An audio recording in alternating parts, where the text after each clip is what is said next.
بسم اللہ الرحمن الرحیم۔ اگر میں پہاڑوں کے اوپر اللہ تعالیٰ مجھے نازل کر دیتا، انجام یہ ہوتا پہاڑ بھی ریلا ریلا ہو کے زمین کے ساتھ سمٹ جاتے۔ قرآن مجید تو کام کیا کرتا ہے؟ چنانچہ اعلان ہوا ھدی للمتقین، میں بھٹکے ہوئے لوگوں کو سیدھے راستے کے اوپر چلاتا ہوں، میں ہدایت کا منبع ہوں، میں علم کا سرچشمہ ہوں۔ چنانچہ حضرت رسول اللہ صلی اللہ علیہ وسلم نے اس امر کا اعلان فرما دیا، ان اللہ یرفع بہذا الکتاب، جن لوگوں نے انا للذکر فعالم مدکر، وقال النبی صلی اللہ علیہ وسلم ان افضلکم من تعلم القرآن وعلمہ۔ میں نے ہودن کتاب میں ایسی تاثیر دیکھی اور میں نے لوگوں کی بدلتی ہوئی تقدیر دیکھی۔ حضرات گرامی قدر، آپ کے سامنے میرے استاد محترم، میرے مربی، میرے شیخ حضرت مولانا قاری عبید اللہ احسن صاحب تشریف فرما ہیں، اور استاد محترم قاری محمد اکریا ساکی صاحب کی تشریف فرما ہیں، استاد محترم قاری شفیق الرحمن سبحانی صاحب تشریف فرما ہیں۔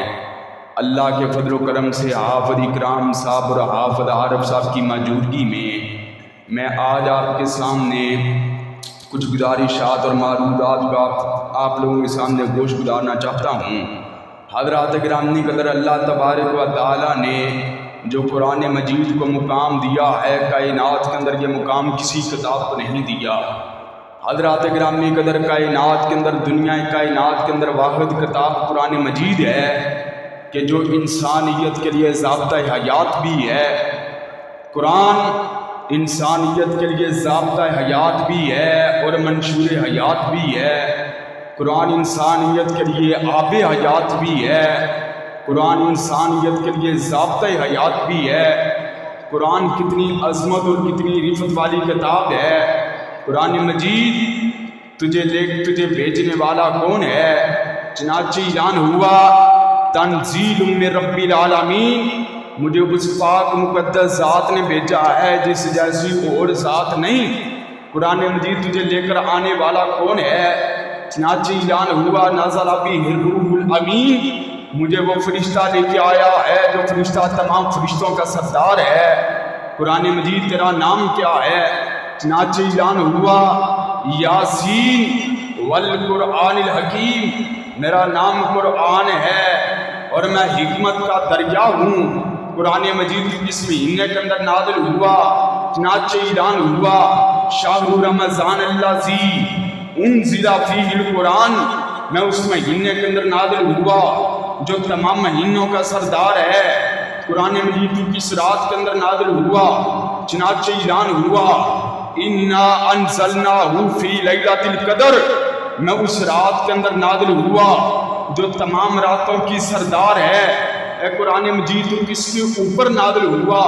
چنانچہ اعلان ہوا قل یا ایھا الناس انی رسول اللہ الیکم جمیعا، اور میں اس نبی کے اوپر نازل ہوا جو نبی تمام نبیوں کا سردار ہے۔ قرآن مجید تیرا روب کتنا ہے؟ چنانچہ اعلان ہوا لو انزلنا ھذا القرآن علی جبل لرأیتہ خاشعا متصدعا من خشیۃ اللہ، اگر میں پہاڑوں کے اوپر اللہ تعالیٰ مجھے نازل کر دیتا، انجام یہ ہوتا پہاڑ بھی ریلا ریلا ہو کے زمین کے ساتھ سمٹ جاتے۔ قرآن مجید تو کام کیا کرتا ہے؟ چنانچہ اعلان ہوا ھدی للمتقین، میں بھٹکے ہوئے لوگوں کو سیدھے راستے کے اوپر چلاتا ہوں، میں ہدایت کا منبع ہوں، میں علم کا سرچشمہ ہوں۔ چنانچہ حضرت رسول اللہ صلی اللہ علیہ وسلم نے اس امر کا اعلان فرما دیا ان اللہ یرفع بہذا الکتاب، جن لوگوں نے اللہ تبارک و تعالیٰ کی کتاب کو تھام لیا، نتیجہ یہ نکلا اللہ تعالیٰ نے ان کو کامیاب کامران فرما دیا۔ حضرات گرامی قدر، آپ نے بدر میں صحابہ کرام کو دیکھا، انہوں نے اللہ تعالیٰ کی کتاب کے دامن کو تھام لیا، اللہ نے کامیاب کامران فرما دیا۔ بدر کے صحابہ کرام کو دیکھا، احد کے صحابہ کرام کو دیکھا، آپ نے فتح مکہ کے اندر حصہ لینے والے مجاہدین کو دیکھا، آپ نے بیعت رضوان میں شامل ہونے والے صحابہ کرام کو دیکھا، انہوں نے اللہ تعالیٰ کی کتاب کو نہیں چھوڑا۔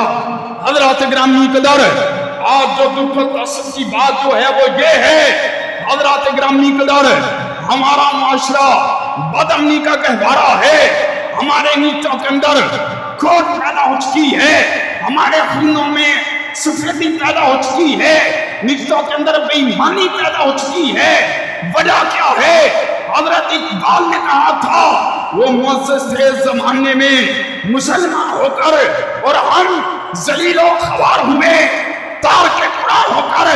حضرات گرامی قدر، حضرت رسول اللہ صلی اللہ علیہ وسلم نے اس امر کا اعلان فرما دیا، ترکت فیکم امرین لن تضلوا ما تمسکتم بہما کتاب اللہ و سنتی۔ اور جن لوگوں نے اللہ تبارک و تعالیٰ کی کتاب کو تھام لیا، حضرت رسول اللہ صلی اللہ علیہ وسلم کی کتاب کو تھام لیا، اللہ نے کبھی ان کی گمراہی کا مقدر نہیں کیا۔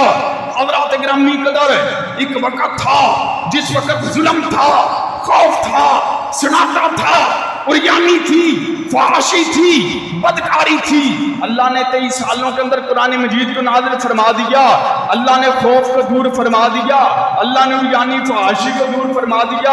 حضرات گرامی قدر، اللہ تعالیٰ نے آسمان سے انجیل کو نازل کیا، اللہ نے زبور کو نازل کیا، اللہ نے تورات کو نازل کیا، اللہ نے دیگر کتب کو نازل کیا، اللہ تعالیٰ نے اسے ہٹ کر دیگر صحیفوں کو نازل کیا۔ لیکن جہاں پہ بات آتی ہے قرآن مجید کی، میرے رب نے اس امر کا اعلان فرما دیا، اِنَّا نَحْنُ نَزَّلْنَا الذِّکْرَ وَإِنَّا لَهُ لَحَافِظُونَ۔ مالک کائنات نے اس کی حفاظت کا ذمہ خود اٹھا لیا۔ حضرات گرامی قدر، دنیا کے اندر پاک دھرتی میں کوئی انجیل کا حافظ نہیں ملتا، کوئی زبور کا حافظ نہیں ملتا، کوئی تورات کا حافظ نہیں ملتا، کوئی دیگر صحیفوں کا حافظ نہیں ملتا۔ لیکن جہاں پہ بات آتی قرآن مجید کی، گلیوں کے اندر، پنڈوں کے اندر، شہروں کے اندر، دعوتوں کے اندر، قصبوں کے اندر، علاقوں کے اندر سینکڑوں کی تعداد میں قرآن مجید کے حافظ نظر آتے ہیں۔ وجہ کیا ہے؟ اللہ کے قرآن کی برکت ہے۔ حضرات گرامی قدر، وہ جو سب سے افضل ہے، وہ جو کتاب سب سے افضل ہے، اسے قرآن مجید کہتے ہیں، اسے جس نے اتارا اسے رحمان کہتے ہیں، جو تھام لے اس کے 30 پاروں کو دنیا بھر کے اسے حافظ قرآن کہتے ہیں۔ وآخر دعوانا الحمدللہ رب العالمین۔